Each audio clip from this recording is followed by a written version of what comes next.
Masechet Bechorot Daf Yud Zayin Amud Aleph. On va commencer par la Mishnah qui se situe au bas de la page. Rachel Shelo Bikra. Alors de quel sujet parle-t-on dans cette Mishnah? Toujours à propos de Kedushat Bechor. Le Bechor, la Torah nous demande de le sanctifier. Alors il y a trois sortes de Bechor. Il y a Bechor Adam, Kadesh Likol Bechor, Ba Adam ou Ba Behema Liu. Un homme qui a eu un enfant pour la première fois, c'est son Bechor, c'est-à-dire sa femme a donné naissance à un premier-né, alors il faut le racheter. On donne 5 slaim au Kohen et on rachète son Bechor. Pidyon Haben. Il existe également Pidyon Peter Hamor. C'est le sujet qu'on a étudié il y a 2 semaines, au début de la Masechet. Le premier chapitre traitait du sujet du rachat de l'âne premier-né. Un Hamor premier-né a une Kedusha. Et qu'est-ce qu'il faut faire? L'une des deux procédures, c'est soit le Pidyon, le racheter. Comment? Bechol Peter Hamor Tifde Bessé, on donne un agneau au Kohen, et par conséquent, l'âne sera désacralisé. Il deviendra profane. Et l'agneau également, que le Kohen va récupérer, va recevoir, il est aussi hol, il peut faire ce qu'il veut avec. Ou bien, ve'imlo tifde va'arafto. Sinon, il y a une autre procédure qui est préconisée par la Torah au cas où on n'a pas donné l'agneau au Kohen. Pourquoi est-ce que le Hamor a une Kedusha? On l'a déjà vu. Étant donné que c'était le moyen de transport au moment de la sortie d'Égypte, lorsque les bénis Israël sont sortis avec un grand butin, comment est-ce qu'ils avaient pu le transporter? C'est grâce au Hamorim. Celui qui avait le moins de butin, de patrimoine, eh bien, il avait 90 ânes porteurs de tout cela. Donc les ânes ont été d'une grande utilité pour le peuple juif. Celui qui aide un Ben Israël, eh bien, il obtient de la Kedusha. Ça, c'est Pidyon Peter Hamor, c'est pas notre sujet. On est déjà dans le 2e chapitre. Ces nouveaux chapitres traitent de quoi? Eh bien, de Kedushat Bechor, d'un animal kasher. Par exemple, un veau qui est premier-né, on doit le donner au Kohen.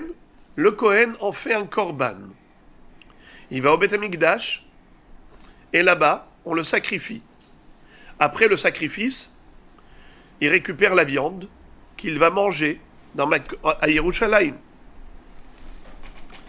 Si ce veau-là a un défaut, il n'est pas sacrifiable, eh bien on doit le donner au Kohen à titre de cadeau. C'est un veau qui est profane, mais c'est tout de même l'argent du Kohen. C'est un cadeau offert au Kohen par la Torah. Donc, de 2 choses l'une. Soit le premier-né, il est sacrifiable, soit il n'est pas sacrifiable. S'il est sacrifiable, le Kohen à qui on a offert ce veau, il va l'amener au Beth Amikdash. Après le sacrifice, il mange la viande. Soit il n'est pas sacrifiable parce qu'il a un défaut. Dans ce cas, il fait la shrita, il le mange tranquillement. Maintenant, de quoi va parler notre Mishnah? Elle va parler d'un cas de figure atypique. Une brebis qui a donné naissance, pas à un premier-né, mais à 2 jumeaux premiers-nés. Et maintenant, on ne sait pas lequel est sorti en premier. Car c'est celui qui est sorti le premier qui a la Kedusha de Bechor. C'est lui que l'on doit donner au Kohen. Puisque la Torah va nous dire Peter Kol Rechem, celui qui ouvre la matrice. Celui qui ouvre la matrice, c'est celui qui est sorti le premier. Mais comme maintenant on a vu, nous, 2 têtes qui sortent, on ne sait pas c'est qui le premier qui a mis sa tête là-dedans, qui a ouvert la matrice. Qu'est-ce qu'on fait? Imaginons, il y en a un qui est plus gros que l'autre. Le Kohen, il dit, le plus gros, c'est le mien. L'autre, il dit non, le plus gros c'est le mien, le tien Ça veut dire, le tien, c'est le petit qui est sorti le premier, et le gros, c'est le deuxième. C'est le mien. Ou bien, tout simplement, lequel va être korban. Si c'est celui-là qui est sorti le premier, c'est lui le korban. Sinon, c'est le deuxième. Qu'est-ce qu'on fait? On a Monsieur Cohen qui réclame, et l'autre, le propriétaire de la brebis qui a donné naissance à ces deux jumeaux, qui est là et qui est perplexe, il ne sait pas quoi faire. Qu'est-ce qu'on va faire? Lisons. Rachel, une brebis, chez l'Obikera, qui n'a pas eu encore de Bechor. Elle va mettre bas pour la première fois. Vialda, chez Nezecharim. Et en effet, elle a donné naissance à deux mâles, pas de femelles, deux zachar. Viyatzou, chez Nerashehem ke'ahat. Et les deux têtes sont sorties en même temps. Ça veut dire, nous, à vue d'œil, on voit deux têtes qui sont sorties dehors. De ce fait, on ne sait pas quel Bechor on va donner au Kohen. Rabbi Yossi Aglili Omer, Shenehem la Kohen. Shenehemar, Azecharim Lachem. Rabbi Yossi Agalili, Rabbi Yossi de Galilée, va nous dire, eh bien, tu donneras les deux au Kohen. Quel est le problème?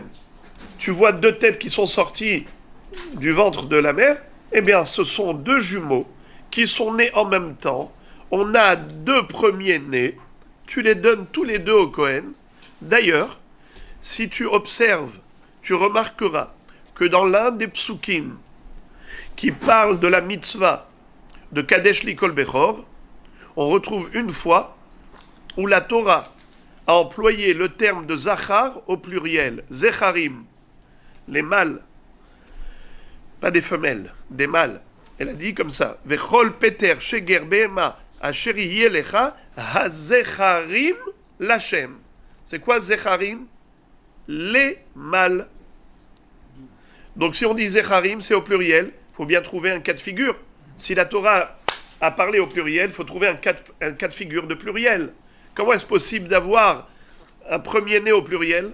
Mais si c'est un Bechor, c'est pas Zecharim, c'est Zachar. S'il y a écrit Zecharim, c'est que, forcément, la Torah a envisagé même ce cas de deux premiers-nés qui sont jumeaux. Eh bien, donne-les tous les deux au Kohen, et le Kohen, il va les sacrifier tous les deux. Entre parenthèses, comment Hachamim comprennent le mot Zecharim? Hachamim qui ne sont pas d'accord avec Rabbi Yossi Aglili. Comment ils vont traduire Zecharim au pluriel? Ils vont dire les Zecharim en général. Ça veut dire que en général, de toutes les bêtes, il y a un premier-né. Donc un de chaque bête, ça fait des bêtes au pluriel. Mais lui, Rabbi Yossi Aglili dit non. C'est précis. C'est dans un seul accouchement, dans une seule naissance. C'est-à-dire, il y a deux petits qui sont nés dans la même naissance.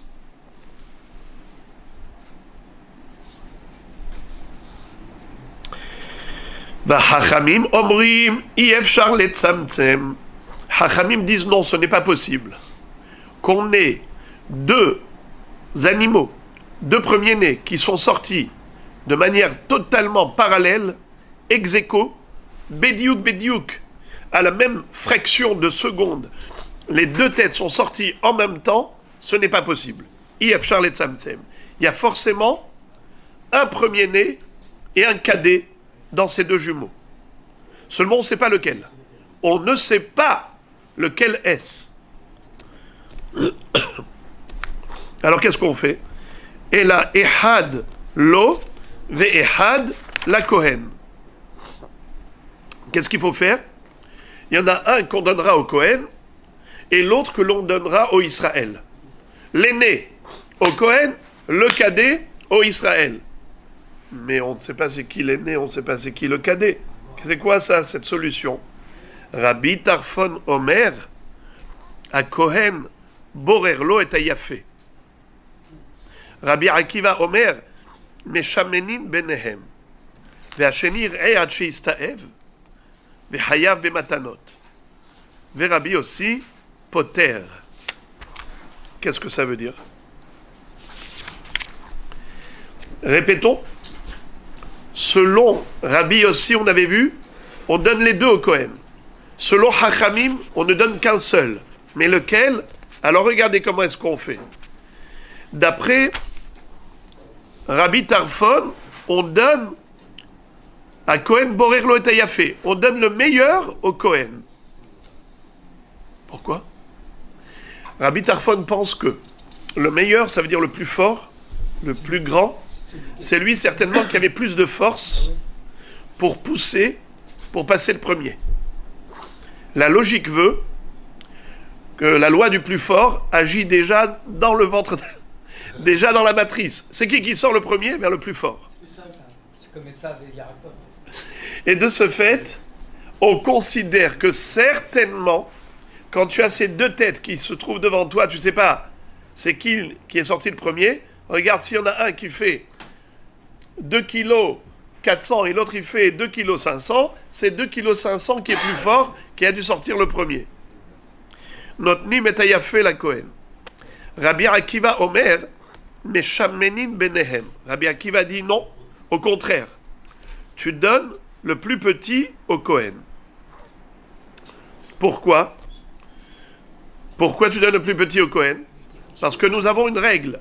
Laquelle règle? Hamotzi mehavero alav areaya.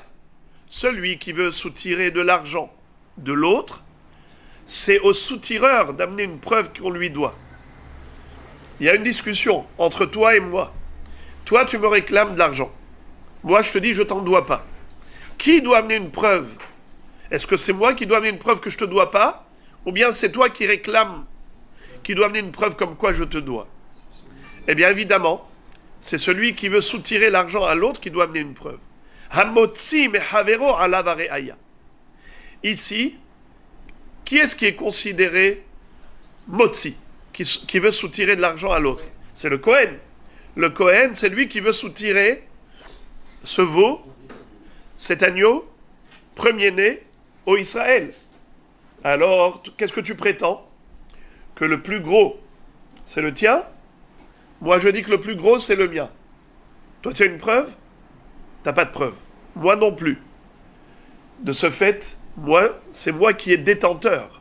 Moi, le propriétaire, pour l'instant, l'argent se trouve entre mes mains. Toi, monsieur Cohen, tu veux l'obtenir, tu veux le recevoir. En attendant que tu amènes une preuve, on va...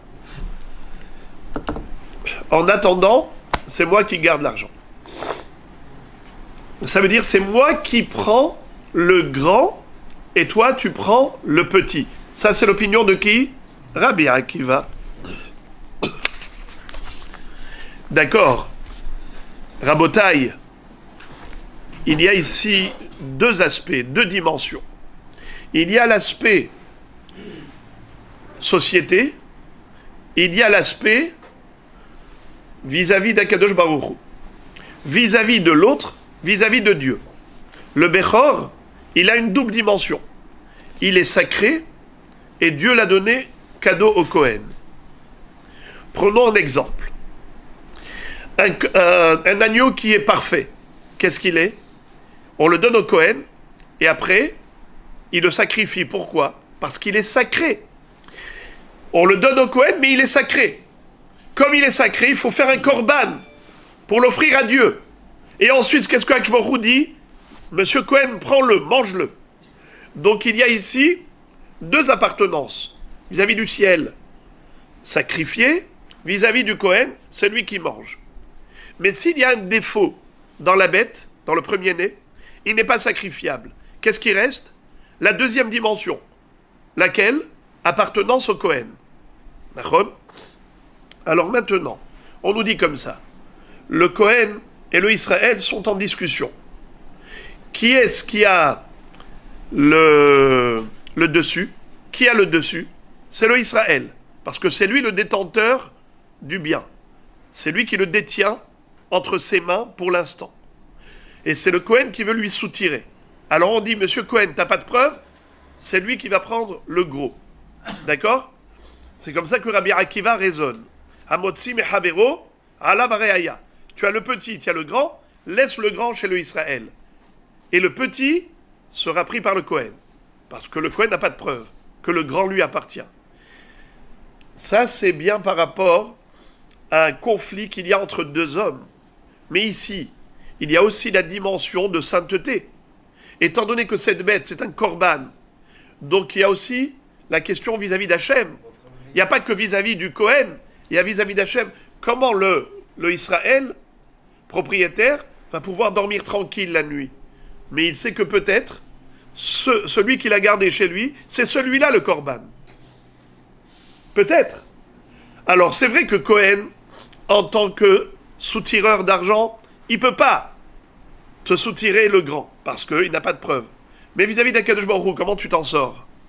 On a une règle, safek de oraïta, la humra. Quand on a un safek, dans le doute, on s'abstient. Alors comment tu peux dire au Israël, vas-y, prends le grand. On peut offrir le meilleur à Hachem.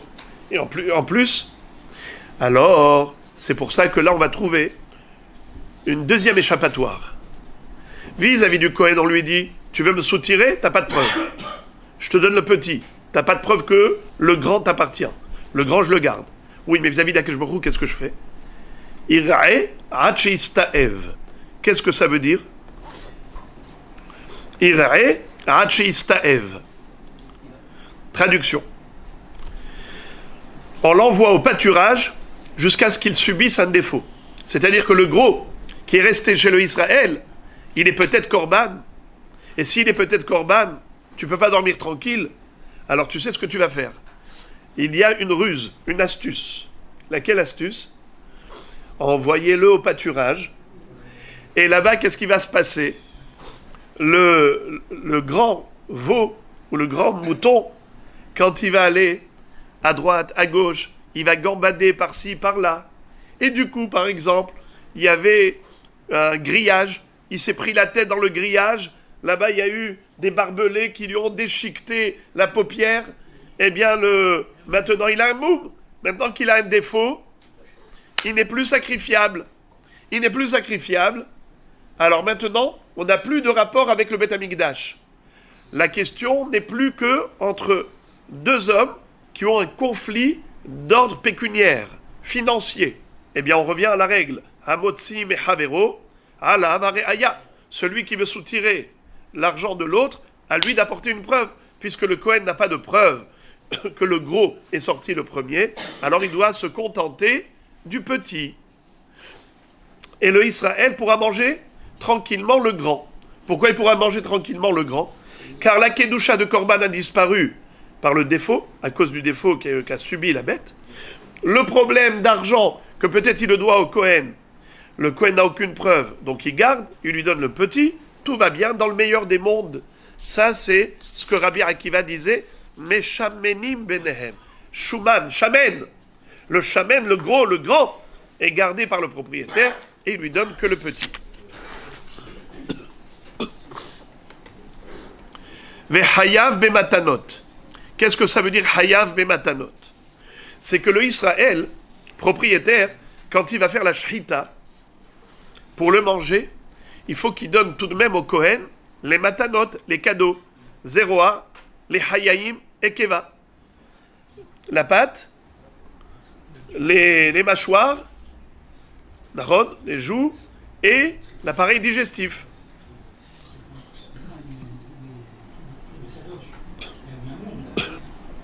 Oui. Ici, c'est pas Kodashim. Ici, c'est Maman Cohen. Ici, c'est un mouton qui appartient au Cohen. Vous savez pourquoi il faut qu'il lui donne? Regardez, Rabota, écoutez ça. Le Cohen lui dit de deux choses l'une. Soit tu as raison, soit tu as tort. Si tu as raison que ce mouton-là, c'est le tien, alors donne-moi les matanotes. L'autre, il va lui dire, non, mais peut-être que c'est pas celui-là, peut-être celui-là, c'était le Bechor. Il dit, c'est le Bechor, alors donne-le-moi entier. De deux choses l'une. Soit tu considères que c'est le Bechor, soit tu considères que c'est pas le Bechor. Si c'est le Bechor, alors donne-le-moi entièrement. Et moi, je te donne le petit. Le cadet, ce sera le petit, et l'aîné, c'est le gros. Donne-moi le gros. Alors tu dis, non, non, non. C'est peut-être au contraire. Le gros, c'est le cadet. Et le petit que tu m'as donné, c'est lui l'aîné. Alors, si c'est lui le cadet, tu me dois les matanot. Zéro, les chayaïm et keva. Ça s'impose. Ve Rabbi aussi poter. Rabbi aussi nous dit que non. Le propriétaire qui a pris le gros, il n'est pas hayav de donner les matanot, zéroa, les hayaïm et keva au Kohen. C'est bizarre. Pourquoi pas? On comprend pas Rabbi aussi. C'est vrai. Heureusement que la Gemara est là pour nous expliquer la raison profonde de Rabbi aussi. À l'heure qu'il est, ça nous paraît tellement étrange. Rabbi aussi dit, eh bien sache que lorsque le Israël a pris le gros mouton, en disant celui-ci c'est le cadet, malgré tout, il n'a pas l'obligation de donner les matanot au Kohen, contrairement à l'avis de Rabbi Akiva. On verra pourquoi Rabbi aussi dit ça. Patience jusqu'à la Gemara. On ne va pas anticiper, parce que si on fait le travail de la Gemara dans la Mishnah, après on peut fermer le livre à la fin de la Mishnah. Voilà exactement. Rabbi Tarfon Omer Yahaloku. Rabbi Tarfon lui propose une autre solution. Yahaloku. Qu'est-ce que ça veut dire Yahaloku?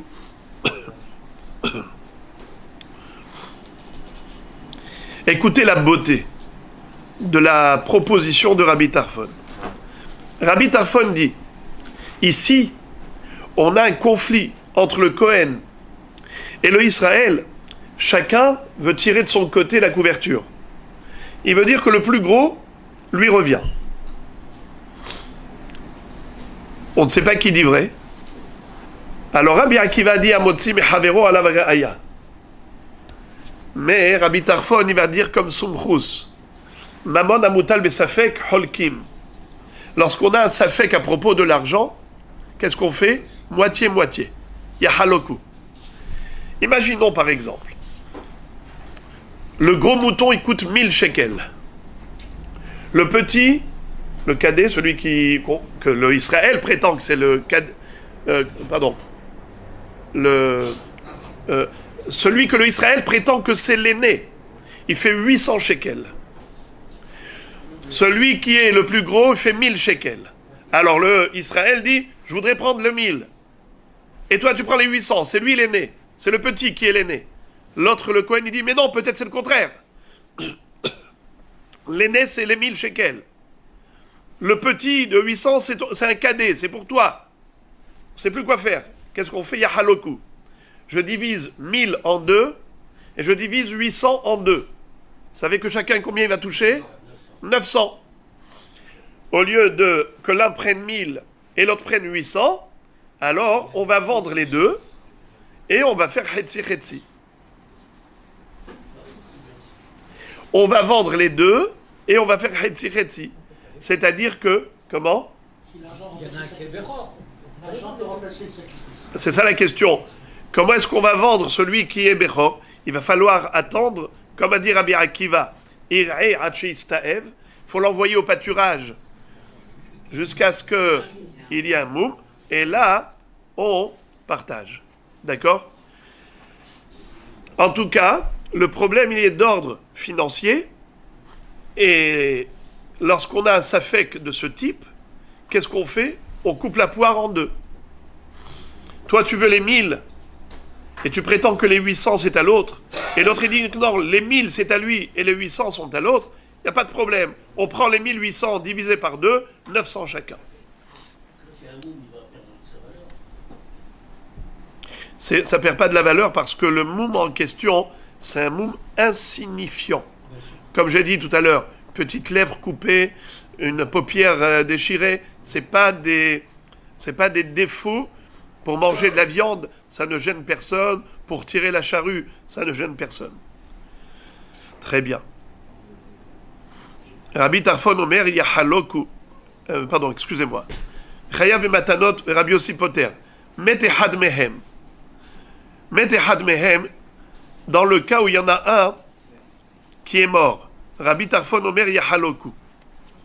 Rabbi Tarfon dit que le deuxième, puisque l'un des deux est mort à la naissance, et on ne sait pas s'il était Bechor ou Kadé, alors celui qui reste survivant, on le partage en deux.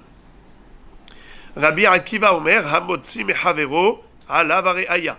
C'est-à-dire que Rabbi Akiva, fidèle à sa propre opinion, il va dire que le détenteur du bien, c'est le propriétaire initial de la mère et du petit.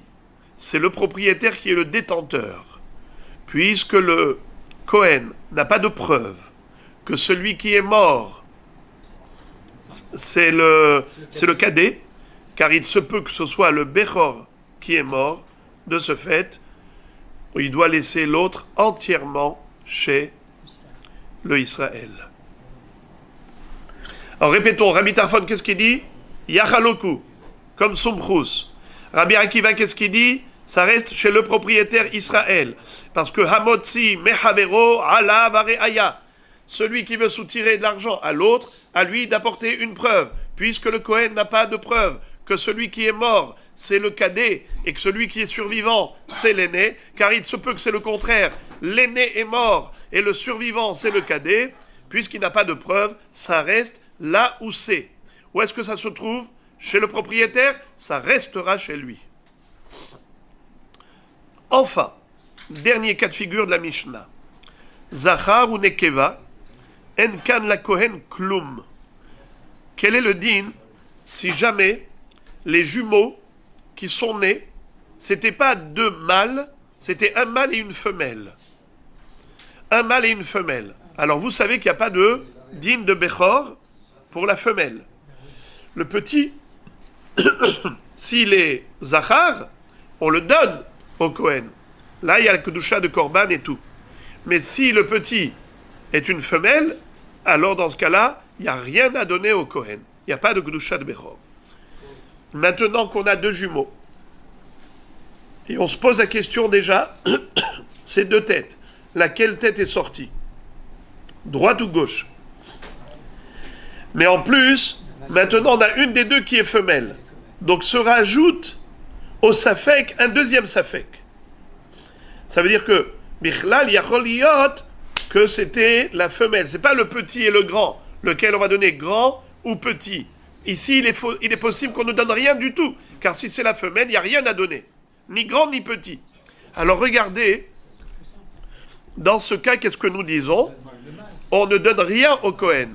Rashi explique des shema nekeva yatzat echila ve'amotzi mechavero ala bareaya ve'acha afilu Rabbi Tarfon mode de'atam u'depalig mishum devadai had minayhu lakohen ilkach yafe koho lahlog ve'shaveh aval acha ura koho deshema lo shaycha bechor haklal u'mihu yir'ei ad sheyitzta'ev ve'achar kach yochlenu desafeku. Qu'est-ce que ça veut dire? Là, nous dit Rashi, pas seulement Rabbi Akiva va dire que le détenteur, c'est-à-dire le propriétaire, va garder son argent. Même Rabbi Tarfon qui disait avant, il y a haloku, il partage la poire en deux, là il sera d'accord qu'on ne dit pas moite-moite. Là il sera d'accord que le propriétaire Israël garde la totalité de ce Bechor, de ce petit, qui est peut-être pas Bechor. Pourquoi? Parce que quand est-ce que Rabbi Tarfon disait que on a un Safek et donc il faut diviser en deux? C'est seulement lorsqu'on est sûr qu'il y a ici un Bechor. Seulement on ne sait pas lequel. C'est sûr qu'il doit au Kohen, mais on ne sait pas lequel. Mais là ici, il est possible qu'ils ne doivent rien au Kohen. Parce que si c'est la femelle qui est née la première, donc il n'y a même plus de Kedusha de Bechor. Donc il dit au Kohen, je ne te dois rien du tout. Mais attention, même si on a dit cela, il faut quand même respecter un critère, une condition. Quelle condition? Ira'e ad sheistaev. Traduction, qu'il aille au pâturage, l'animal aille au pâturage jusqu'à ce qu'il subisse un défaut. Et quand il aura un défaut, on est sûr que ce n'est plus sacrifiable. Ce n'est plus sacrifiable, il n'y a plus rien, il n'y a plus aucune dette vis-à-vis du Beth Amikdash, vis-à-vis d'Hachem. Le conflit, il est entre deux humains, pas entre l'homme et son Dieu, c'est entre deux hommes. Et là, je dis, Hamotzi Mechavero, Alab, Areaya, qui veut soutirer de l'argent de l'autre, à lui d'apporter une preuve. Puisqu'il n'y a pas de preuve, ça reste chez le propriétaire, détenteur de l'animal. Gemara. Amre deve Rabbi Yanaï. Rabbi aussi Haglili Sham'inan le de Amar Efshar le tzamtzem bide Shamaim Chol sheken bide Adam. Verabanan bide Shamaim I Efshar le tzamtzem bide Adam Maï. Qu'est-ce que ça veut dire?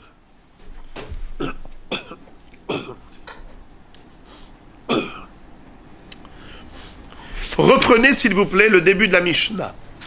Tournez la page, reprenons le début de la Mishnah. Rachel shelo bikera v'yalda shene zecharim v'yatz'u shene rashehem ke'ahat Rabbi Yossi Haglili Omer shenehem la kohen sheneemar hazecharim lashem v'chachamim omrim אי אפשר לצמצם, אלא אחד לו ואחד לכהן. Qu'est-ce que ça veut dire? Dans le cas où la vache ou la brebis a donné naissance à deux jumeaux, deux têtes de deux mâles, deux zecharim qui sortent en même temps. Qu'est-ce qu'a dit Rabbi Yossi? Eh bien, les deux ont la kedusha de Bechor. Les deux sont sacrifiables. Ça veut dire que Rabbi Yossi Haglili conçoit qu'il est possible que ce soit à la même fraction de seconde que les deux sont sortis en même temps. Efshar le tzamtzem, afilu bide shamayim. Même par rapport à un phénomène naturel créé par le ciel, créé par Akadosh Baruch Hu.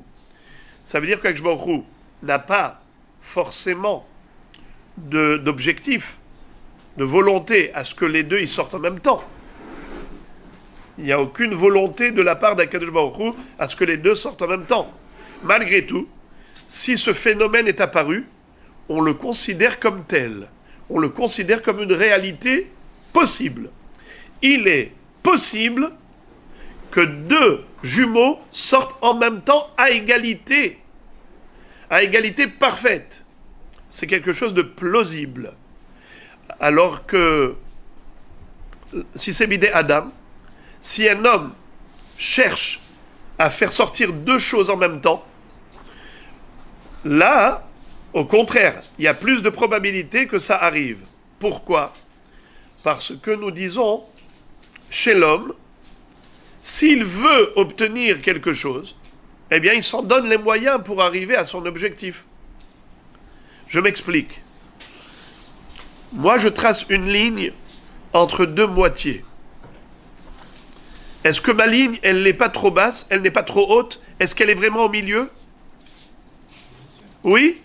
Pourquoi? Parce que j'ai pris 1 centimètre, j'ai mesuré. Et j'ai fait en sorte que, bédiouk, en plein milieu, on trace une ligne. Et pourquoi est-ce que je considère que c'est peut-être oui au milieu? Parce que c'était ma volonté. L'homme veut atteindre un objectif, eh bien il atteint. S'il veut que ce soit bédiouk, il peut être metzamtzem. Qu'est-ce que ça veut dire il peut être metzamtzem? Il peut être précis. Mais bidé shamaim, il n'y avait pas de volonté de faire sortir ces deux jumeaux forcément ensemble. Peut-être oui, peut-être non. Mais on n'a aucune présomption de volonté de précision de la part du ciel. Est-ce qu'il y avait une volonté de précision de la part du ciel? Pourquoi il va y avoir une volonté pareille? Il y a 36 millions de petits qui naissent tout seuls.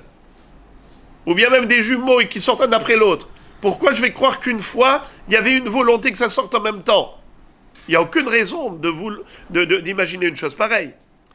Alors écoutez ça. Rabbi Yossi Hagalili a dit que même bidé Shamaim, Efshar le tzamtzem, à plus forte raison bidé Adam. Même lorsque deux jumeaux, je vois que leur tête est sortie en même temps Rabbi Yossi Aglili dit, eh ben, ils sont sortis en même temps, ils sont sortis en même temps. Pourquoi tu te prends la tête? Peut-être qu'il y en a un qui est sorti le premier. Arrête de te prendre la tête. Tu vois que les deux têtes sont sorties, ne te prends pas la tête. Alors je considère que les deux sont sortis ex aequo, ensemble. Et donc on a deux Bechor, Hazecharim Lachem, les deux sont Kadosh, point à la ligne. Kalva Homer, à plus forte raison pour un être humain qui souhaite préciser, faire les choses avec précision. C'est sûr qu'il est capable de faire les choses avec précision. Si déjà, dans un phénomène naturel, où il n'y a aucune volonté céleste de faire les choses de cette manière, malgré tout, ça peut arriver que par coïncidence, ça arrive de cette manière, parallèle, à plus forte raison chez l'homme, l'homme qui souhaite obtenir un résultat précis, puisque l'homme souhaite obtenir un résultat précis, eh bien, s'il veut que les deux choses arrivent en même temps, ou bien s'il veut tracer une ligne au milieu, eh bien, c'est possible. Un être humain, il veut atteindre un objectif, eh bien, il l'atteint. Il s'en donne les moyens. C'est clair, net et précis pour Rabbi Yossi Aglili. Par contre, Hachamim, qui ont dit que Bidé Shamaim Yefshar Letzamtsem, Bidé Adam Maï. Mais pour les Hachamim qui ont dit qu'il n'est pas possible que sur le plan naturel, Kadosh Baruch Hu qui a créé la nature, il n'a jamais voulu que les choses soient bédiouk en même temps. Et de ce fait, si tu vois, comme par hasard, deux choses qui arrivent en même temps, c'est sûr que ce n'est pas en même temps. C'est sûr qu'il y a une fraction de seconde d'écart entre les deux. Car il n'y a jamais eu une volonté céleste pour que ce soit en même temps. Et donc là, je présume qu'il y a un Bechor. Et il y a un cadet, et je ne sais pas lequel est Bechor, et lequel est le cadet. Ça, c'est Rabbi Yossi Aglili. Pardon, ça c'est Hachamim.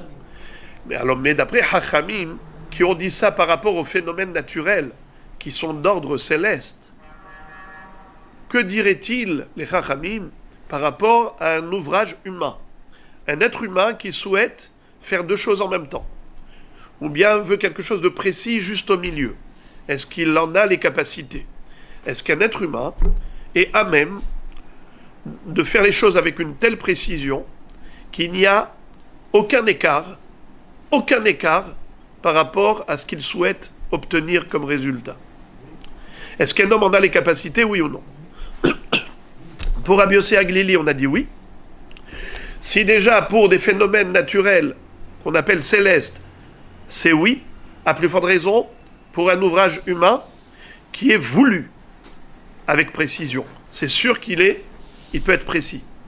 Mais pour Hachamim qui ont dit que au niveau des phénomènes naturels, il n'est pas possible d'avoir une précision, il n'est pas possible d'avoir deux équivalents qui sont parfaitement ex aequo, c'est impossible.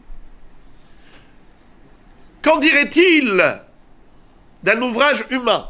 Est-ce qu'un être humain qui veut atteindre la précision, est-il capable de l'atteindre, oui ou non? C'est ça la question de la Gemara. La Gemara de répondre que oui, un être humain est capable. Preuve. Tashma, viens écoute. Il y a une Mishnah dans ma Masechet Midot qui dit Hut shel sikra, hogro ba'emtsa, lehavdil ben damim elyonim, ou ben damim tahtonim. Ve'i amart i efshar letzamtsem, bide adam, zimnin, de kayahiv elyonim lemata, et tahtonim lema'ala.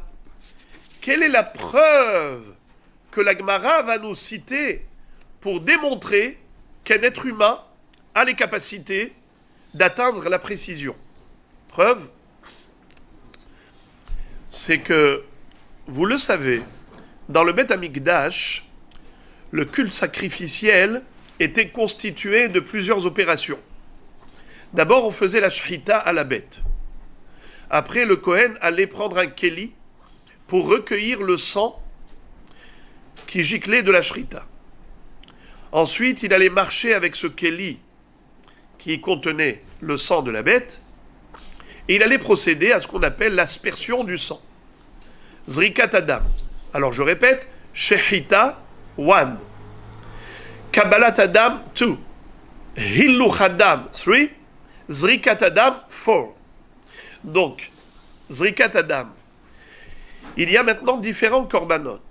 Il y a des korbanot qu'on appelle Ola, holocauste. Il y a des korbanot qui s'appellent Hatat, expiatoire.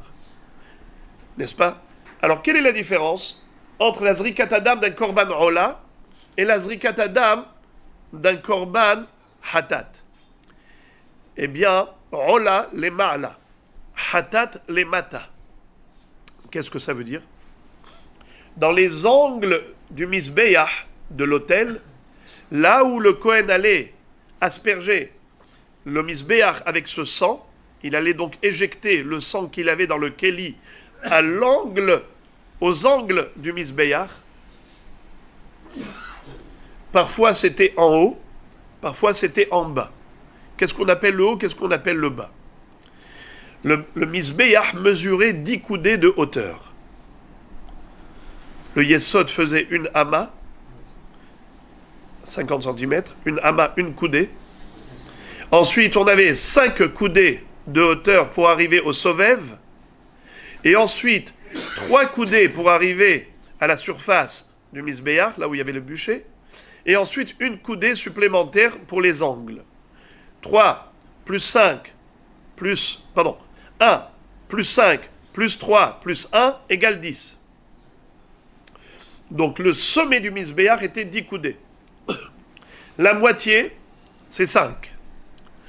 Comment est-ce que je pouvais déterminer les ma'ala et les mata? C'était grâce à Huta Sikra. Il y avait une ligne rouge à ne pas dépasser. Il y avait une couleur, une peinture qu'on avait utilisée pour tracer une ligne rouge en plein milieu de la hauteur. C'est-à-dire à 5 coudées. On avait 5 coudées en dessous, 5 coudées au-dessus. Le sang du korban Ola était aspergé là-haut, le sang du korban Hatat était aspergé en bas. D'accord. Où en bas? Eh bien partout, jusqu'à la ligne rouge. Ou en haut? Eh bien partout, jusqu'à la ligne rouge. Quel est le din? Si le Kohen avait pris, par exemple, pour le korban Hatat, qui est en bas, il avait aspergé juste en dessous de la ligne rouge, à peine juste là-bas. Qu'est-ce qu'on va lui dire? Kacher. Kacher. Mais peut-être que la ligne rouge qui a été tracée là-bas, ce n'est pas précis. Peut-être que c'était au-dessus des 5 coudées. Et donc le sang, il a atteint où? Le haut. C'est pas bon. Ou l'inverse. La ligne rouge qu'on avait tracée, c'est pas précis. C'était peut-être en dessous des 5 coudées. 1 millimètre en dessous. Et donc le Kohen, quand il a mis le sang du korban Ola au-dessus, peut-être que c'est pas au-dessus, c'est au-dessous. Pourquoi? Parce que la ligne rouge, elle a été mal tracée. Et elle n'a pas été tracée avec précision.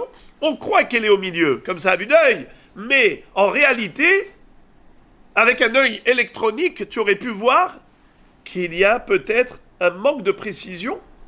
Et donc si la ligne a été tracée un petit peu en dessous des 5 coudées, eh bien lorsqu'il a versé le sang du korban Ola en haut, il a cru que c'est en haut, parce que c'était au-dessus de la ligne rouge. Mais peut-être que la ligne rouge elle-même, elle est en dessous des 5 coudées, et donc le sang qu'il a versé là-bas, il est en dessous des 5 coudées, donc il n'a pas fait les choses conformément à la loi de la Torah. Et si on ne s'est jamais posé la question, c'est qu'on ne se pose pas la question. Et pourquoi? Parce qu'un être humain est capable d'atteindre la précision. Et donc si on a mesuré 5 coudées en haut, 5 coudées en bas, et qu'on a tracé une ligne au milieu, ne t'inquiète pas. La ligne rouge, elle est au beau milieu, elle est au beau fixe, entre le haut et le bas. Et donc le sang que tu as aspergé en haut du korban Ola, c'est très bien. Le sang du korban Hatat en dessous, c'est très bien. Parce qu'un être humain est capable d'être metzamtzem. C'est quoi metzamtzem? Préciser, être précis. Il peut être précis. Donc voilà la preuve qu'un être humain est capable d'être précis. Répétons quelle était notre question. On avait vu que Hachamim disait que les phénomènes naturels ne sont jamais précis. Mais est-ce que les phénomènes humains, c'est-à-dire les actions humaines, voulues avec précision, est-ce qu'elles sont capables de cela ou pas? Est-ce que l'homme est capable de la précision? Oui. Réponse, oui. Quelle est la preuve? La preuve, c'est qu'on a des corbanotes, les malas, les matas, et on ne se prend pas la tête pour dire peut-être que tu as mis la ligne rouge un peu trop haute ou un peu trop basse, et donc le sang est peut-être en haut, peut-être en bas. Jamais tu te poses de telles questions. Sous-entendu que s'ils ont voulu tracer une ligne rouge au milieu de la hauteur du Misbéach, eh ben, ils ont été capables, et les aspersions de sang, elles sont tout à fait conformes à la halakha. Voilà la preuve. La Gemara réfute cette preuve en disant ce n'est pas une preuve. Pourquoi? Car il se peut que la ligne rouge était épaisse. C'est-à-dire qu'ils ont fait les choses avec intelligence pour prendre une marge de sécurité de manière à couvrir avec certitude le milieu. Ça veut dire que l'épaisseur de la ligne rouge, elle te couvre à 100% le milieu. Le milieu, admettons qu'on n'est pas capable de préciser, d'avoir avec précision le juste milieu. D'accord? Admettons. On n'est que des humains, et par conséquent, on n'est pas capable de la précision. Le vrai milieu, tu ne l'as pas. Tu vas tracer une ligne. Tu crois que tu as tracé une ligne au vrai milieu? Non. En réalité, tu es légèrement au-dessus. Tu es légèrement en dessous. Peut-être. Tu as vu comment est ta ligne? Ta ligne a fait un demi-millimètre. Tu crois que ton demi-millimètre, il est juste au milieu? Il est peut-être au-dessus. Il est peut-être en dessous. Et un homme n'est pas capable d'atteindre cet objectif de la précision. Ah, tu vois qu'on ne se pose pas de questions pour Zrikat Adam? Ne t'inquiète pas. Ils ont pris une marge de sécurité. Comment? Ils ont tracé une ligne rouge plus épaisse, de manière à être sûr qu'on a couvert le milieu. Même si on ne sait pas exactement nous-mêmes c'est où le vrai milieu, mais ce qui est sûr, c'est que notre ligne rouge, elle est suffisamment épaisse pour couvrir le milieu là où il se situe. Et donc, on n'a toujours pas de preuve qu'un homme est capable d'atteindre la précision. La question revient à la case départ. Est-ce qu'un homme le peut, oui ou non, d'après Chachamim?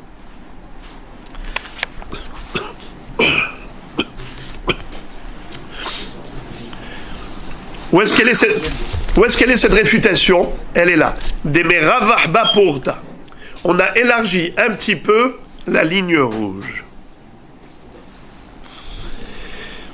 Alors la Gemara va citer une autre preuve. Tashma mimidat kelim mimidat misbeyah. Qu'est-ce que ça veut dire? La Torah nous demande de construire le Mishkan, le tabernacle. Dans le sanctuaire, il y avait plusieurs ustensiles, plusieurs kelim. Il y avait également l'autel, le misbeyah. Et par rapport à tous ces ustensiles, la Torah nous donne des mensurations précises. L'Arche Sainte, par exemple, devait mesurer 2 coudées et demie de long, 1 coudée et demie de large, 1 coudée et demie de hauteur. Comment tu vas faire ce que Akadosh Baruch Hu t'a demandé si tu n'es pas capable d'atteindre la précision? Le misbéach, pareil.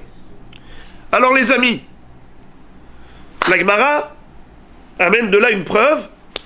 Tu vois que si on a été capable de construire le Mishkan, c'est qu'on est capable d'atteindre cet objectif. La Gemara réfute cette preuve. Elle dit non. Sha'ane atam de rahamana amar avid. ובכל יחיד דמצית למעבד ניחלה. הכל בכתב מיד השם עלי השכיל. Qu'est-ce que ça veut dire?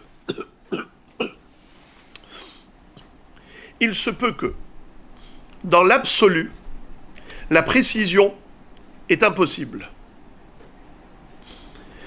D'avoir 2 coudées et demi, bédiouk, à la fraction du millionième, c'est pas possible pour un être humain. D'être sûr qu'on a atteint exactement 2 coudées et demi de long, 1 coudée et demi de large, et qu'il n'y ait même pas un millionième d'écart par rapport à la réalité, c'est impossible. C'est sûr qu'il doit y avoir un petit jeu, un peu plus ou un peu moins, une fraction, un millionième. Alors comment ça se fait qu'on est quitte?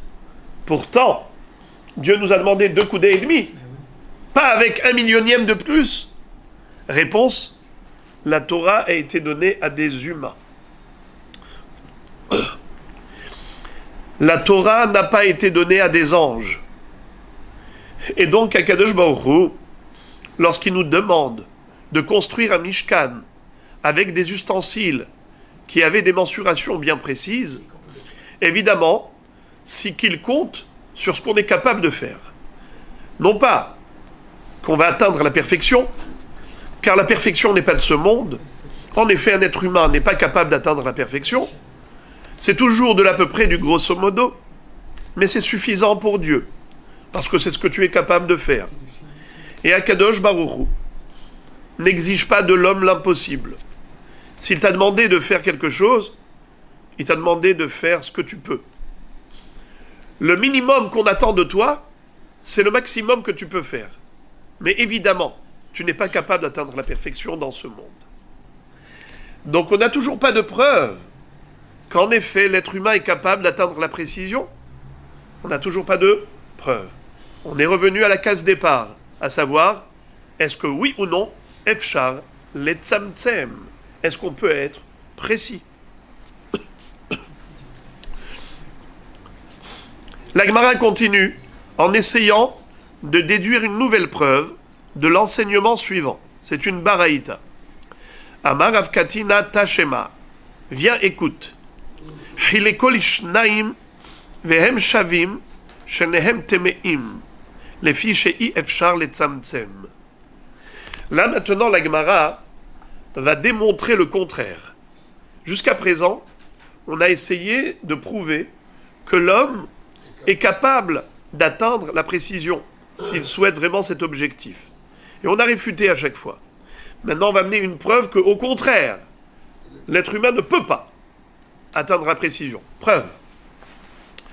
Vous savez qu'il y a à propos des lois de l'impureté le din suivant. Un kéli qui était tamé peut devenir tahor en le trempant au mikvé, à condition qu'il ne soit pas en argile. Des autres matériaux, mais pas de l'argile. Le métal peut être trempé au mikvé. Le bois qui est tamé, un kéli de bois qui est tamé, peut être trempé au mikvé. Mais un kéli qui est en argile, heres, en lo takana et la shvira. On ne peut pas le purifier. La seule chose, c'est de le casser de manière à lui retirer le statut de kéli. Alors, si tu le casses en 1000 morceaux, évidemment, il n'y a plus de kéli, c'est sûr qu'il est tahor.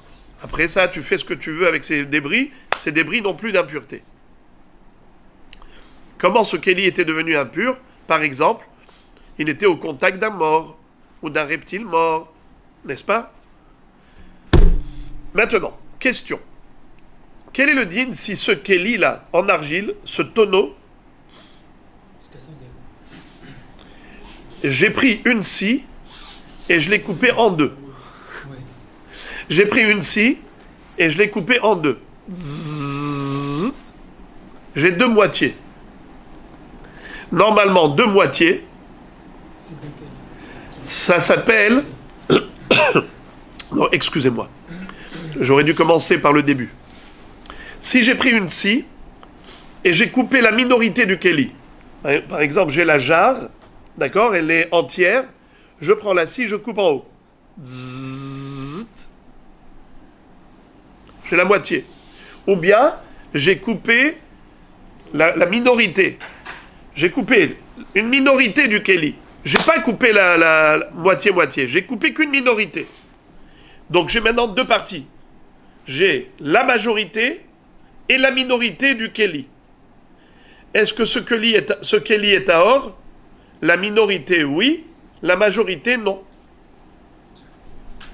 Car la minorité, c'est un débris. La majorité, c'est comme la totalité. Comme la totalité était tamée, ainsi la majorité reste tamée. C'est comme si ce Kéli n'a pas été cassé. Car la majorité égale totalité. Maintenant, quel est le din si j'ai scindé en deux? Pile poil, moitié-moitié.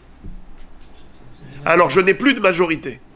Si je n'ai plus de majorité, comme ce que j'aurais dû dire, les deux sont tahor. Écoutez les amis, restez assis, accrochez la ceinture. Les deux sont tamés. Pourquoi? Pourtant on n'a pas de majorité, mais comme tu ne sais pas où est le centre, c'est pas possible d'être aussi précis, d'avoir moitié-moitié, puisqu'il n'est pas possible d'avoir moitié-moitié.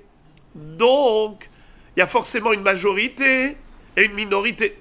Seulement, où est-ce qu'elle est la majorité, où est-ce qu'elle est la minorité? Tu ne sais pas, car à vue d'œil, tu crois que c'est moitié-moitié. Mais la réalité est que ce n'est pas possible d'être précis. Comme ce n'est pas possible d'être précis, donc il y a forcément une majorité, une minorité. Et comme tu ne sais pas où est-ce qu'elle est, alors les deux, ils restent tamés, misafek. Puisque tu ne sais pas, alors les deux restent tamés, misafek.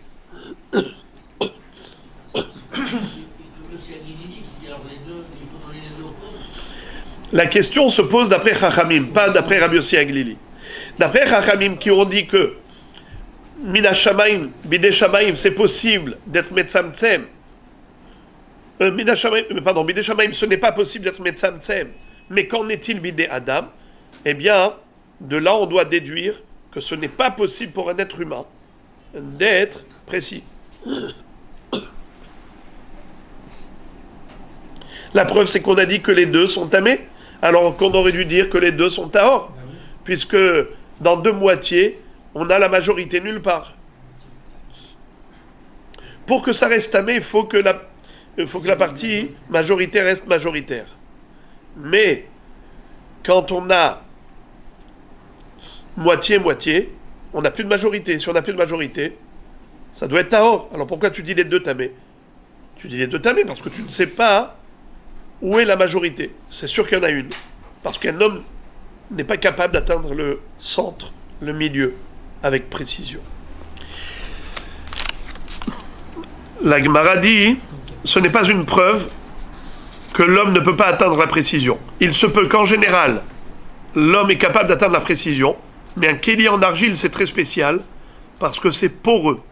Et comme c'est poreux, il y a des reliefs, même quand tu as coupé au centre, mais étant donné que nous avons des bavures, ces petites bavures-là font que ce n'est pas possible de maîtriser la situation.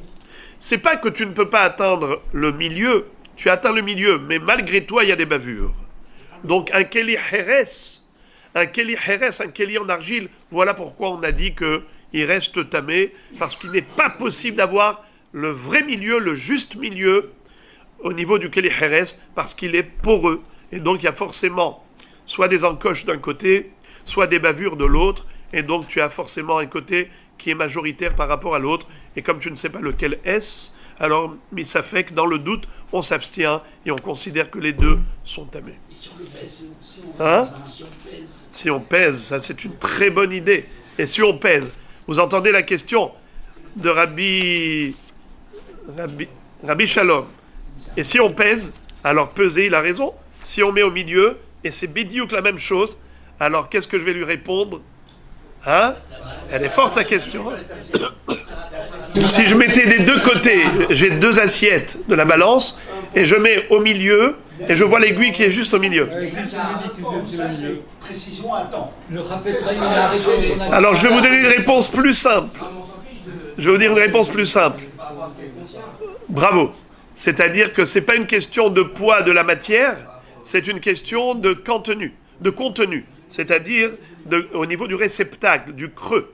Le creux, imaginons qu'on ait une paroi qui est un peu plus épaisse que l'autre. Alors, au niveau du contenu, celle qui est moins épaisse, elle contient plus que l'autre. Elle s'appelle majoritaire par rapport à l'autre. Alors qu'au niveau du poids, c'est la même chose.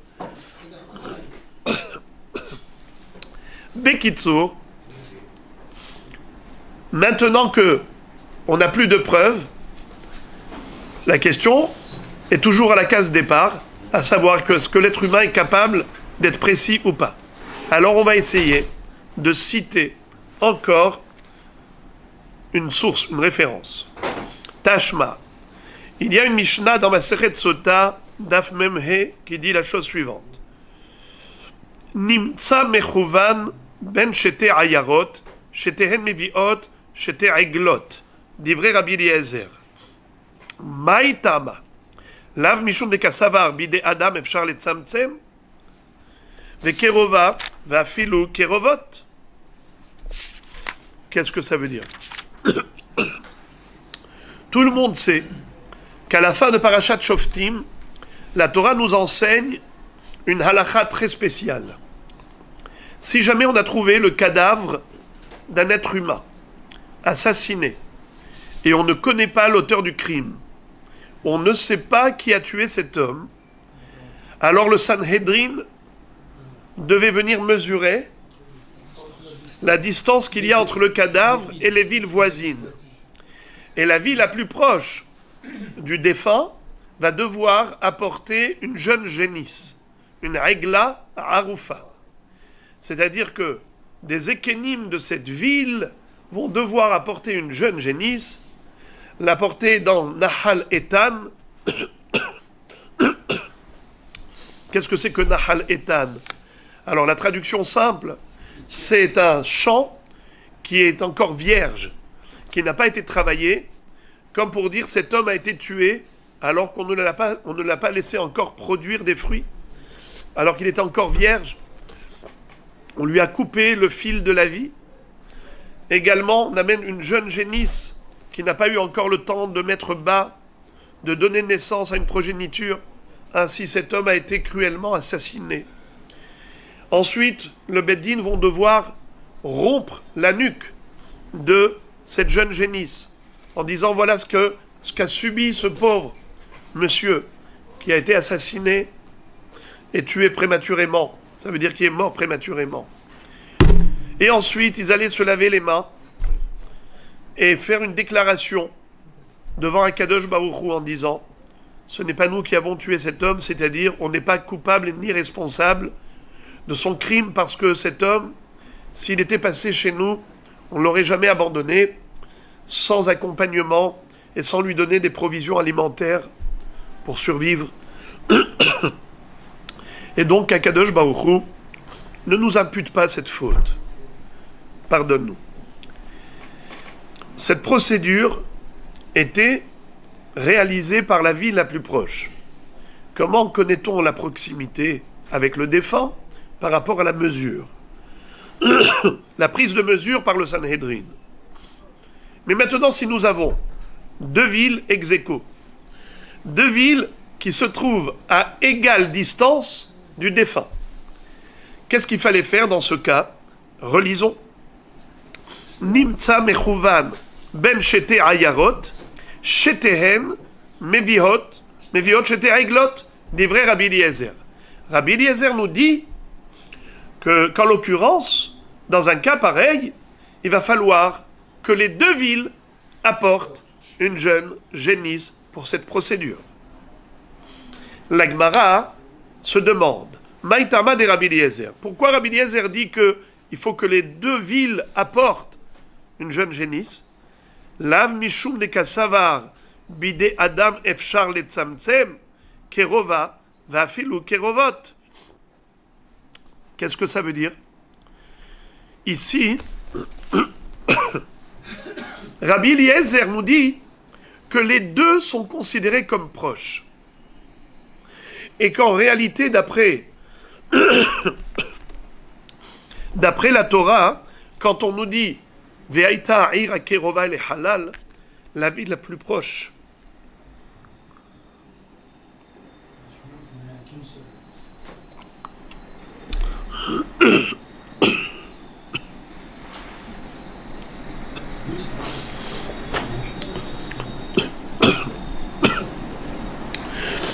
La Torah dit Kerova au singulier. Ce qui veut dire que s'il y avait deux villes, il n'y a pas de halakha. D'accord ? Au contraire, s'il y a deux villes, eh bien on doit apporter, les deux doivent apporter. Bien que c'est écrit Kerova au singulier, c'est pas précis. La Torah, quand elle te dit Kerova, ça veut dire la plus proche. Mais si par coïncidence il y en avait deux, eh bien les deux ils apportent, car les deux sont Kerova. Kerova va filou Kerovot. Pas seulement proche au singulier, mais même proche au pluriel. D'accord. Maintenant, si j'ai mesuré que j'ai vu qu'il y en a deux qui sont proches, sous-entendu que la précision est possible. Car si tu disais que la précision n'est pas possible, il y a forcément une qui est plus proche que l'autre. Alors, pourquoi est-ce que tu dis qu'elles importent deux génisses, deux jeunes génisses? Tu aurais dû dire que toutes les deux s'associent pour apporter une. Et en apportant une, elles vont faire un tenaï. C'est quoi un tenaï? Elles vont poser une condition. Elles vont dire, si c'est nous qui devons apporter, parce que c'est nous les plus proches, alors cette jeune génisse, elle est pour nous. Et si c'est l'autre ville, alors cette Aïgla Haroufa, elle est pour l'autre ville. Mais Rabbi Eliezer ne devait pas imposer deux génisses, deux Aïglotes, avec deux opérations parallèles. Ce n'est pas normal. Puisque I.F. Charles Tzamtzem, la précision est impossible. De ce fait, c'est forcément il n'y a qu'une seule qui est plus proche que l'autre. Mais comme tu ne sais pas, parce qu'à vue d'œil humain, tu as du mal à déterminer la proximité, alors qu'est-ce que tu fais? Tu dois apporter, mais tu ne sais pas qui. Eh bien, apportez ensemble. Mettez-vous d'accord, vous en apportez une ensemble, et vous faites un tnaï, et vous dites, si c'est eux, c'est pour eux, si c'est eux, c'est pour eux. Ma pitom Rabbi Eliezer exige deux génisses. S'il exige deux, c'est qu'il considère que Efchar le Tzamtzem. Un homme peut mesurer et atteindre un résultat précis. Et si ils t'ont dit, le Sanhedrin, qui ont mesuré, te disent, il y a exactement la même distance, à 1 millimètre près, un millionième du millimètre près, la même distance, c'est pour ça que les deux doivent apporter mashma que Efchar le Tzamtzem. C'est pas la largeur du corps qui compte, c'est la distance entre le corps et la ville. Les deux distances, mais une largeur qui fait le corps. C'est de la tête, ça y a. Réfléchissez à ce que vous dites Rabbeinu Nissim Shalita. Réfléchissez. Ce qui nous intéresse, c'est la distance entre la limite du corps et la limite de la ville. Cette distance, elle correspond exactement à la distance qu'il y a entre l'autre côté du corps et la ville. Vous voyez ce que je veux dire? Donc, peu importe la largeur du corps. La Gemara réfute en disant Lo Rabbi Eliezer Savar ki Rabbi Yossi Aglili de Amar Efshar letzamtzem bide shamaim chol sheken bide Adam. Qu'est-ce que ça veut dire? Il se peut que cette Mishnah n'est pas attribuée à Hachamim, elle est attribuée à Rabbi Yossi Aglili. Rappelez-vous, comment on a commencé notre cheminement ce matin? On avait devant nous deux rabbanim. L'un s'appelait Rabbi Yossi Aglili et l'autre c'est l'opinion de Chachamim. On a dit, d'après Rabbi Yossi Aglili, on ne se pose pas de questions. On n'a aucun doute. Que quoi? Que la précision est possible. Car si elle est possible, Bidé Shamaïm, où il n'y a pas d'objectif d'atteindre la précision, à plus forte raison, chez l'homme qui recherche la précision, c'est sûr que c'est possible. Donc, au niveau de Rabbi Yossi Aglili, la question ne se pose pas. Si elle a lieu d'être posée, c'est uniquement d'après Hachamim, qui eux pensent que Bidé Shamaïm, ce n'est pas possible. Shmuel n'a jamais voulu de précision. Pourquoi tu lui dis oui, et la précision, elle est Bidé Shamaïm, il y a précision. Mais Hachem n'a jamais voulu de précision. Alors, là, on se pose la question. Mais l'homme qui cherche la précision, il est capable de l'atteindre, oui ou non? C'était ça notre question. Que par rapport à Hachamim. Mais par rapport à Rabbi Yossi Aglili, c'est sûr que c'est possible. Alors, Rabbi Eliezer qui nous a dit que oui, c'est possible, preuve, les deux villes doivent apporter une jeune génisse, Nachon, c'est qu'il pense que c'est possible. Eh bien, en effet, Rabbi Eliezer pense comme Rabbi Yossi Aglili qu'un être humain est capable d'atteindre la précision comme Bidei Shamayim, Efshar le Tzamtzem. Mais ça ne résout pas notre problème. Car notre question se posait d'après Hachamim, pas d'après Rabbi Yossi Aglili, et donc pas d'après Rabbi Eliezer. Tu m'as amené une preuve de Rabbi Eliezer qui a dit que les deux villes doivent apporter chacune une génisse. Ça c'est Rabbi Eliezer, parce qu'il pense comme Rabbi Yossi Aglili, qu'en effet, Efshar le Tzamtzem. Mais ma question n'était pas d'après Rabbi Yossi Aglili, et d'après Chachamim. Est-ce que Efshar le Tzamtzem, oui ou non? Tu n'as toujours pas de preuve. On est toujours à la case départ. Et donc on se pose la question, Efshar le Tzamtzem ou pas? La Gemara se propose de dire que c'est peut-être une mahloket. À propos de Hachamim, est-ce que Efshar le Tzamtzem ou Efshar le Tzamtzem, c'est une mahloket? Nima ketanae. Une mahloket entre les Tanaïm. Comment? Nimtza mechouvan ben shete ayarot lo hayu orfim. Rabbi Eliezer Omer shetehen meviot shte agalot. Mailav behaka mefalge. De Tanakama savar i efshar le tzamtzem. Ve Rabbi Eliezer savar efshar le tzamtzem. Qu'est-ce que ça veut dire? Nous voyons une mahloket dans la Baraïta entre deux Tanaïm à propos du cas précédent. Lorsqu'on a deux villes qui sont proches du halal, proches du cadavre, et on se demande laquelle est la plus proche, et on voit que c'est ex aequo, quel est le din? Alors, Hachamim disent Lo hayu orfim, ni l'une ni l'autre ne doit apporter de jeunes génisses. Selon Rabbi Eliezer, et l'une et l'autre doivent apporter. A priori, la mahloket entre eux, c'est quoi? C'est que Rabbi Eliezer pense Efshar le Tzamtzem, donc les deux villes sont à égale distance du cadavre, donc les deux ont la même obligation. Selon Hachamim, pourquoi aucune ne doit apporter parce qu'il n'y a pas de précision possible, et donc comme il n'y a pas de précision, on ne sait pas laquelle qui est la plus proche. Et comme on ne sait pas laquelle est la plus proche, aucune n'apporte de génisse. Eh bien voilà. Qu'est-ce que tu te posais comme question? D'après Chachamim, Efshar le Tzamtzem ou Efshar le Tzamtzem, Efshar le Tzamtzem. Car c'est qui Chachamim? C'est les opposants de Rabbi Eliezer.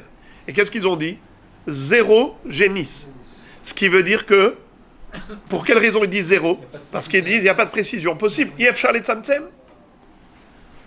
Alors on a résolu notre problème. Chachamim pense qu'un être humain ne peut pas atteindre la précision. Rabbi Eliezer dit oui, il peut atteindre. La Gemara dit, c'est beau, mais c'est faux. Pourquoi? Vétis Bera, comment tu peux penser une chose pareille? Que Chachamim qui ont dit aucune ville n'apporte de génisse, c'est pour cette raison. À savoir que impossible d'avoir une précision. La Gemara dit, ok, admettons que la précision n'est pas possible d'être obtenue. Admettons. Mais pourquoi est-ce qu'il dirait qu'aucune ville n'apporte de génisse? Ikasavar tana kama, efshar le tzamtzem, amay lo hayu orfim, yavi'u egla ahad beshutafut, veyatnu. La solution aurait dû être différente. Non pas de dire que personne n'apporte de génisse. Ils auraient dû apporter en association une seule génisse et faire un tnaï, poser une condition et dire si c'est eux les plus proches, c'est pour eux, si c'est eux les plus proches, c'est pour eux. Pourquoi est-ce qu'ils dispensent totalement les deux villes de la jeune génisse? Et là, donc forcément, la base de leur discussion, elle est autre. C'est quoi? Et là, les Hanetanae, des Choulé Alma, Efshar le Tzamtzem, Ve'acha bikrova velo krovot kamefalge, de Tanakama savar kerova velo krovot, Rabbi Eliezer savar kerova vafilu krovot. La Gemara nous dit la chose suivante. Elle dit en réalité, ces deux opposants, à savoir Rabbi Eliezer et Tanakama, Tanakama c'est le premier Tana qui a été cité. Les Hachamim qui sont cités avant Rabbi Eliezer. Les deux, Tanaïm, Rabbi Eliezer et son prédécesseur, les deux sont d'accord que Efshar le Tzamtzem. Comme Rabbi Yossi à Galili, qui avait dit un être humain, s'il veut être précis, il est capable d'être précis. Et par conséquent, Rabbi Eliezer va dire, les deux villes, elles sont exactement à égale distance. Donc les deux villes doivent apporter une génisse, chacune de son côté. Car quand la Torah elle a parlé au singulier, Ve'aita ha'ir akerova el halal, la ville qui est proche du cadavre, bien qu'elle ait dit kerova au singulier, elle voulait dire kerova au singulier, mais pas forcément au singulier. S'il y a deux villes qui sont proches, eh bien, kerovot, c'est pareil. Kerova va afilou kerovot. La Torah, quand elle a parlé de kerova, c'était pas précis. Parce qu'en général, il y a une ville qui est la plus proche. Mais si jamais, par concours de circonstances, par coïncidence, on s'est retrouvé avec deux villes qui ont égale distance du défunt, c'est sûr que les deux villes, elles doivent apporter une génisse. Alors pourquoi Tanakama a dit non? Il a dit aucune n'apporte. Tu veux savoir pourquoi aucune n'apporte? C'est parce que quand la Torah écrit Kerova, c'est précis. Kerova, ça veut dire une ville proche. Si tu as une ville proche, la ville proche, elle apporte la génisse. Mais si on a deux villes qui sont aussi proches l'une que l'autre du défunt qui est au centre, il n'y a pas de dîme. Il n'y a pas de dîme de Regla Haroufa. Voilà pourquoi elles ont été dispensées toutes les deux. Parce que Kerova, vélo Kerovot. La Torah, quand elle te dit apporter la génisse, s'il y a une ville qui est proche, une ville qui est proche, mais s'il y a deux villes qui sont proches, eh bien aucune n'apporte. Et donc, les amis, retour à la case départ. On n'est pas sorti de l'auberge. C'est-à-dire, c'était quoi notre safek depuis le début? Est-ce que d'après Hachamim, un être humain est capable de précision? On n'a toujours pas de preuve. Alors la Gemara dit, Maï have Allah. Excuse me, my friend, est-ce que tu peux, s'il te plaît, me sortir de l'auberge? J'en ai marre de rester dans le tunnel. Écoutez le mot de la fin. Amar Afriya bar Avin, Amar Amram, Tana. Il y a une braïta qui dit Nimtsa mechuvan ben shete ayarot. Rabbi Eliezer omer, shetehen meviot, shete eglot. Vachachamim omrim, yaviu egla achat, beshutafut. Qu'est-ce que ça veut dire? Il y a une braïta où on a réellement cette mahloket entre Rabbi Eliezer et Hachamim, dans le cas de figure suivant, où nous avons deux villes qui sont exactement dans la même distance du défunt, à égale distance. Rabbi Eliezer, qu'est-ce qu'il disait? Les deux apporteront une génisse pour la procédure. Mais Hachamim, dans cette baraïta, qu'est-ce qu'ils disent? Non, les deux villes apporteront une génisse et ils feront le tenaï qu'on avait dit précédemment, à savoir, si c'est eux les plus proches, eh bien, c'est pour eux. Si c'est eux les plus proches, eh bien c'est pour eux. Maïka Sabré Rabbanan, qu'est-ce que Hachamim pense? Rabbi Eliezer, c'est clair. C'est clair, Rabbi Eliezer, il pense premièrement à Efshar le Tzamtzem, et il pense deuxièmement que Kerovot, pas seulement Kerova, mais même Kerovot. C'est clair. Mais Hachamim, eux, qui ont dit, les deux villes proches apporteront une génisse et ils feront un tnaï. Qu'est-ce qu'ils pensent? Ika savré de Efshar le Tzamtzem, de Kerova vafilu Kerovot, l'a été tarté. S'ils pensent comme Rabbi Eliezer, deux choses. Premièrement, que l'être humain est capable d'être précis. Et deuxièmement, quand la Torah a dit Kerova, c'est pas spécialement Kerova, c'est même Kerovot. Alors, pourquoi ils ont dit le contraire de Rabbi Eliezer? Ils auraient dû dire comme Rabbi Eliezer, que les deux villes, chacune respectivement, apportent sa génisse et qu'on fasse deux procédures en parallèle. Pourquoi ils ont dit non? Vei Kerova velo Kerovot, afilu hada lo laïté. Et la lav shmamina kasavré rabanan, efshar le tzamtzem va afilu bide adam.